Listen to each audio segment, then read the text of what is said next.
ஆனால் ஒரு stroke symptoms இருக்கிறப்போ இமீடியட்டாக ஹாஸ்பிட்டல் கொண்டு போகணும். அதாவது 1 ஹவருக்குள்ளே அவங்களுக்கு தேவைப்படுற சிகிச்சையை கொடுத்துட்டோம் அப்படின்னா வாழ்நாள் ஃபுல்லாக அவங்க பக்கவாதம் இல்லாமல் இருக்கிறதுக்கு நம்ம ஒரு பெரிய ஹெல்ப் பண்ண மாதிரி இருக்கும். ஸோ முதல்ல ஸ்ட்ரோக்குக்கு என்னென்ன சிம்டம்ஸ் இருக்கும் அப்படிங்கிறது நமக்கு தெரியணும். ஃபாஸ்ட் அப்படின்னு சொல்லுவாங்க. Facial troupe, arm weakness and speech difficulty. Facial troupe அப்படிங்கிறது முகவாதம் அப்படின்னு சொல்லுவாங்க. அவங்க சிரிக்கிறப்போ லிப்ஸோட ஒரு கார்னர் மட்டும் ட்ராப் ஆயிருக்கும். ஆர்ம் வீக்னஸில் பார்த்தீங்கன்னா அவங்க 2 கையை வந்து ஸ்ட்ரெச் பண்ணும்போது ஒரு கை வந்து ஒரு ஆர்ம் வந்து கம்ப்ளீட்டாக டவுன் ஆகும். அண்ட் ஸ்பீச் டிஃபிகல்ட்டி, பேச சொன்னீங்கன்னா அவங்களால பேச முடியாது. இந்த 3 சிம்டம்ஸ் இருந்தால் அது வந்து கண்டிப்பாக ஸ்ட்ரோக்காக இருக்கிறதுக்கு வாய்ப்பு இருக்குது.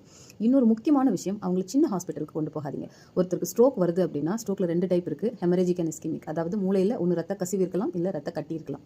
இது என்ன மாதிரியான ஸ்ட்ரோக் அப்படிங்கிறத சிடி ஸ்கேன் மூலமாக மட்டும்தான் பார்க்க முடியும். ஸோ நீங்கள் சின்ன ஹாஸ்பிட்டலில் கூட்டு போய் டைம் வேஸ்ட் பண்ணாமல் சிடி ஸ்கேன் இருக்கக்கூடிய ஹாஸ்பிட்டலுக்கு டேரெக்டாக எடுத்துகிட்டு போங்க. அண்ட் சின்ன ஹாஸ்பிட்டலோட ஓனர்ஸ் ப்ளீஸ், ஸ்ட்ரோக் சிம்டம்ஸ் இருக்குது அப்படின்னா உங்கள் ஹாஸ்பிட்டலை ரிசீவ் பண்ணி டைம் வேஸ்ட் பண்ணுறதை விட எந்த ஃபெசிலிட்டியில் CT scan and further management பண்ண முடியுமோ அங்கே இமீடியட்டாக ரெஃபர் பண்ணுங்கள்.